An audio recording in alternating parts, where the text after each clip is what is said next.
Hey guys, welcome back to the channel. So today we got a shop talk video, and today's topic is going to be how do I handle when a customer brings in a vehicle and I quote them a certain price and the job just takes a left turn for the worst and it winds up being a little bit more than they anticipated.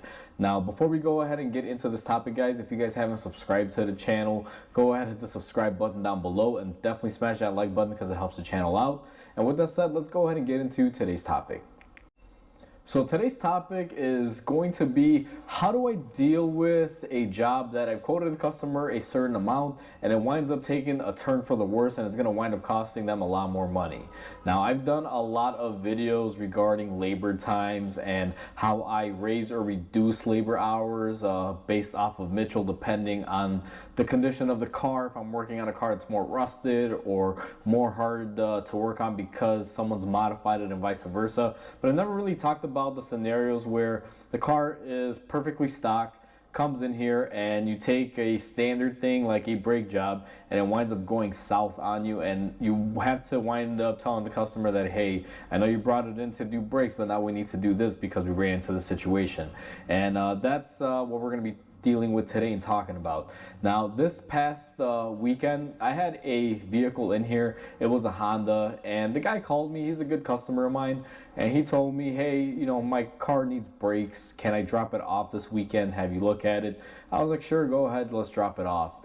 Now, initially he was supposed to drop it off and I was supposed to rip off the tires, and I normally like to do my checks where I compress the pistons in a little bit and I check my caliper pins to make sure they're free and moving. But the customer called me back and said, hey, I don't have time to drop it off. I'll just bring it in on Saturday and just give it a quick glance, tell me what I need, and we'll just go from there. Now, Saturdays for me are probably the worst day to do something like this because it's already a half day. Most of my part suppliers don't work past noon. They kind of close early for the weekend. So I only have a limited amount of hours to get parts and be able to work on a car, especially if you need the car back the same day. And that's what the scenario was in this one. This customer was adamant like, hey, I need this done today. So I was like, all right, just bring it in first thing in the morning and let me take a quick look.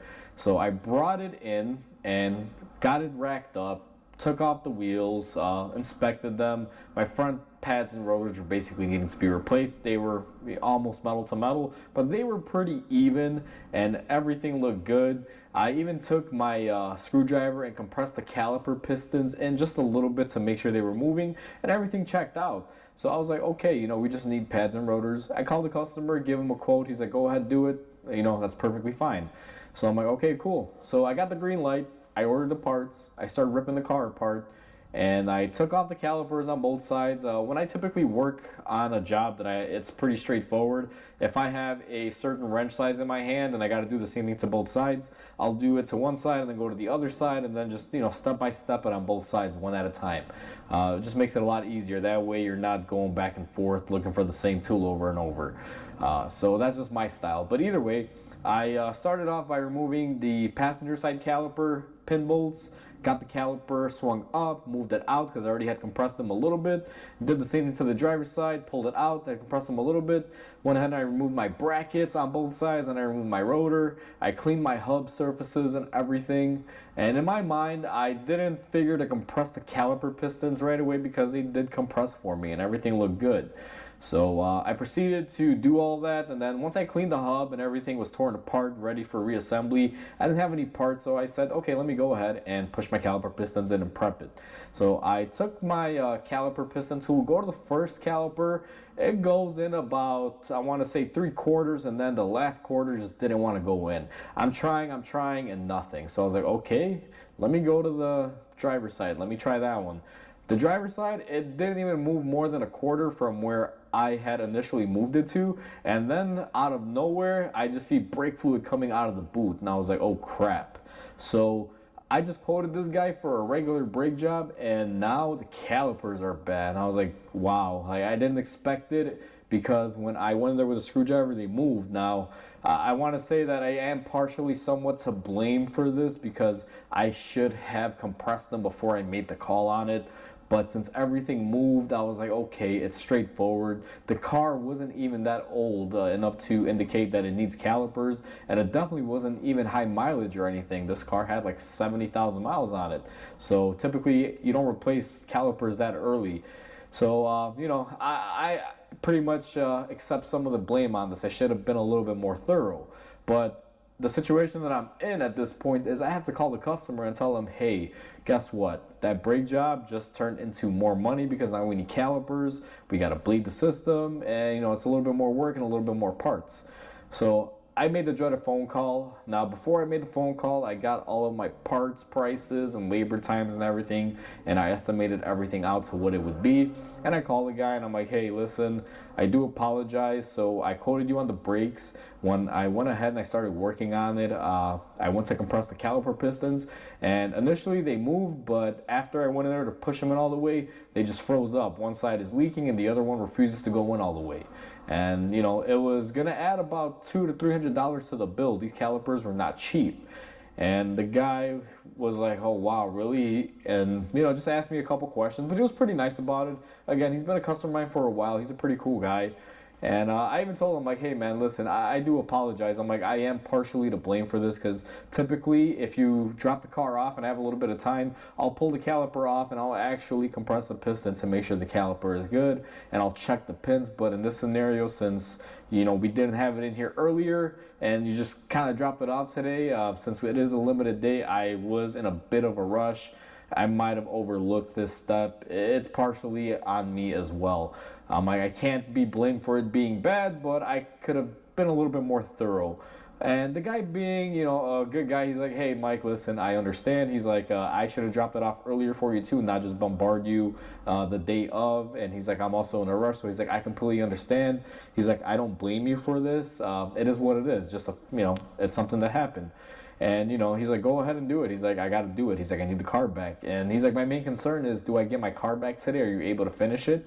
And I was like, it'll be done today. If you give me the green light right now, I'll have the calipers on order, and I can still do it within the same time frame. Maybe just give me an extra hour or so with it, and I should be done with it, because I already had the pads and the rotors coming. That'll keep me busy until the calipers were to get delivered, because the second delivery would have been the calipers right after I had ordered the brake pads and the rotors. So he's like, okay, go ahead, green light, do it, get it done. He's like, I need my car. So go ahead, finish it up. Job went smoothly. But in this scenario, guys, if this happens to a lot of shops don't know how to handle it. They'll just be like, hey, you know what? We found more problems. It's going to be this much more money. And they'll just kind of stick it to the customer. I try not to do that. You got to be very mindful that when you give a price and you check something out, now there can be a lot of unexpected items in there. I've done so many jobs where you anticipated going smoothly and it winds up being the worst job possible. And things take a turn for the worse really quick due to rust or something breaking, or you never know what could happen. And I always deal with that in, as it comes, is the best way to put it. And I will never put blame on the customer or on the car. I'll always just, give them a call, let them know what's up and what's going on. Because whenever a customer drops off a car for a job, if it's something major, I'll tell them like, hey, we're going to be doing this, but there might be something else while we're in there. And I kind of use that term when I talk to my customers for every job. And it kind of covers situations like this. But you always got to have a good way of talking with your customers. If I had just called this guy and said, hey, your car needs calipers, that's it, I'm sure he would have still did it, but he probably wouldn't have understood as much as he did. He actually had sympathy towards me. He's like, hey, I completely get it. As much as I admitted my fault and I should have been a little bit more thorough, he also was like, hey, it's also my fault because, I told you it'd be there Friday for you to check, and I wound up just dropping it on you the day of. Which again, I'm not gonna blame him for that. It happens a lot, and I know better than to just go ahead and skip that step. But unfortunately, it happened. I'm human.